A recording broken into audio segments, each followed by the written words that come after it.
मलकापूरमध्ये सुरू असलेल्या युनिक उड्डाणपुलाच्या कामात मोठी दुर्घटना। 32 टन वजनाचा सेगमेंट बसवताना तांत्रिक बिघाडामुळे खाली कोसळला। शनिवारी 8:45 वाजण्याच्या सुमारास ही घटना घडली। यावेळी आसपास असलेले 2 कर्मचारी स्वतःला बचावण्याच्या प्रयत्नात जखमी झाले। मलकापूरमध्ये सध्या महामार्गाच्या 6 पदरीकरणाचे काम सुरू आहे। मलकापुरात 3 किलोमीटर पट्ट्यात युनिक उड्डाणपुलाची निर्मिती होत आहे। युनिक उड्डाणपुलाच्या सुमारे 80 पिलरवर सेगमेंट बसवण्याचे काम पूर्ण झाले। कोल्हापूर नाका येथील क्रमांक 85 व पिलर क्रमांक 86 या रखान्यात सेगमेंट बसवण्याचे काम शनिवारी हाती घेतले होते। त्यापैकी पहिला सेगमेंट सायंकाळी 7 वाजल्यापासून बसवण्याचे काम कर्मचारी करत होते। या ठिकाणी पुलाला वळण असल्यामुळे सेगमेंट बसवण्याचे काम किचकट होते। सेगमेंटवर उचलण्यासाठी लावलेल्या क्रेनमध्ये तांत्रिक बिघाड झाल्यामुळे सेगमेंट 5 ते 6 फूट उचलून परत खाली कोसळला। यावेळी सेगमेंटच्या आसपास काम करणारे कर्मचारी बाजूला पळाले व त्यापैकी 2 कर्मचारी किरकोळ जखमी झाले आहेत। एसके क्राईम न्यूज साठी संतोष कदम कराड। आज कोल्हापूर नाक्यावर इथं एक घटना मोठी झाली।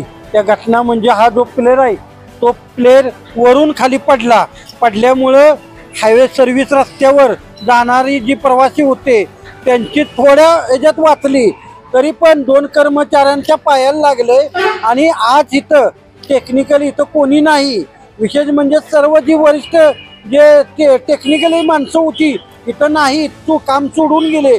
विशेष म्हणजे अदानीचं आणि जेपीचं आता संवाद न राहिलं, त्यामुळे या घटना वाढलेल्या आहेत की यांना कोणी विचारणार। अदानींचा पर माणूस असा तर कितीतरी ऍक्सिडेंट झाले, दुर्लक्ष करतात, कुठेही खड्डेही करतात। आज इथं एवढी मोठी घटना झाली की म्हणजे इतकं बोलण्याचा त्याचा आवाज एवढा जोरात आजूबाजूची सर्व लोक गोळा झाली। आणि नेमकं आम्हाला वाटलं काही कोण गावलं का, परंतु तसं काही गावलं नाही।